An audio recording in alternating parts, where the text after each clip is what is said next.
Maksiat kok sing dicarake musike. Ini kan gitu. Gitu. Yang kemarin itu loh, Noah Popo itu loh. Yang salah itu dia sendiri, dia bermaksiat ketika bermusik. Lah kok musiknya yang salah, musiknya nggak pernah maksiat. Lah kok yang dituduh, musiknya. Kok yang dilarang kok musiknya? Ya dilarang maksiatnya aja, jangan musiknya dong. Seperti Imam Ghazali itu mengatakan, kalau ada botol itu berisi khamar, jangan dipecah botolnya. Dibuang aja khamarnya, tapi jangan botolnya. Apa salahnya si botol? Kan yang diharamkan itu khamarnya, bukan botolnya. Gitu loh, botolnya kan nggak salah.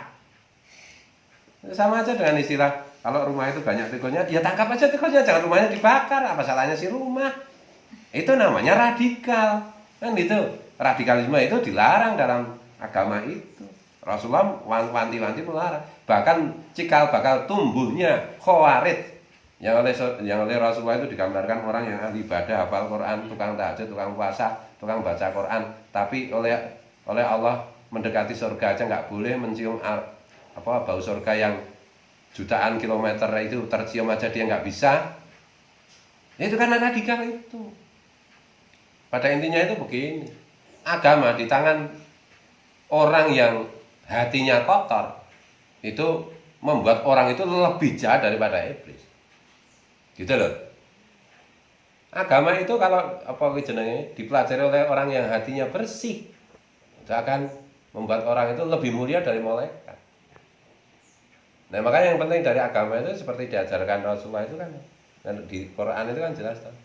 Apakah sama orang yang diluaskan dadanya, yang hatinya bersih, dan orang yang disempitkan dadanya, yang hatinya kotor. Radikalisme itu muncul dari hati yang kotor. Orang-orang yang hatinya kotor mempelajari hukum-hukum agama, maka mereka menjadi brutal, menjadi tidak masuk akal, menjadi bertentangan dengan tujuan utama beragama itu sendiri, menjadi lebih jahat daripada iblis. Jadi kasusnya contoh Taliban itu, masa musisi dieksekusi mati. Musik itu dalam Islam itu haram dan tidak itu secara umum mayoritas ulama mengatakan tidak haram, tidak sampai haram. Bahkan mengatakan sebagian besar itu ahli tasawuf mengatakan itu alat mendekatkan diri pada Tuhan. Yang mengatakan haram itu ranting, bukan cabang dari tafsir. Jadi misalnya ya dalam kasus Taliban itu mazhabnya Hanafi. Hanafi itu Imam Hanafi itu kan rasional banget, lebih dekat kepada sedikit Mu'tazilah bahkan itu. Nah hari ini mengaku pengikutnya Hanafi, mengeksekusi musisi sampai dibunuh musisi karena musik haram. Gila nggak itu? Itu sudah iblis itu. Iblis berjubah, iblis berjenggot itu. Gak masuk akal itu. Seandainya jumhur ulama mengatakan bahwa tafsir dari lahwun itu dalam surat Al-Jumu'ah itu ya, ketika kalian melihat lahwun itu, kalian meninggalkan Rasulullah sedang berkhutbah, kan itu ayatnya itu. Lahwun itu salah satu tafsir di antara banyak tafsir. Ada wakilah, itu musik. Wakilah itu di dalam hukum itu pendapat second opinion yang tidak mayoritas. Seandainya itu misalnya musik itu benar-benar haram, ya nggak sampai dihukum mati toh. Al-Quran misalnya, Allah saja melarang misalnya orang makan babi itu haram. Masa orang makan babi dieksekusi mati? Ini musik itu hanya tafsir dari sekian ranting madhab fikih. Pelaksanaannya sampai membunuh itu iblis itu yang kayak gitu itu. Iblis berjenggot, iblis berserban. Gitu loh. Nah, pembunuhan itu dalam Islam itu kan dalam agama apapun dibolehkan dalam keadaan perang benar-benar musuh. Kan itu. Atau orang yang membunuh orang lain dengan bukti-bukti yang valid, dengan bukti saksi-saksi yang kokoh, 4 orang melihat sendiri secara langsung, diputuskan pengadilan. Itu pun masih bisa ditebus dengan tebusan kalau keluarganya memaafkan, ditebus dengan membayar. Kan itu. Ini main musik dieksekusi mati.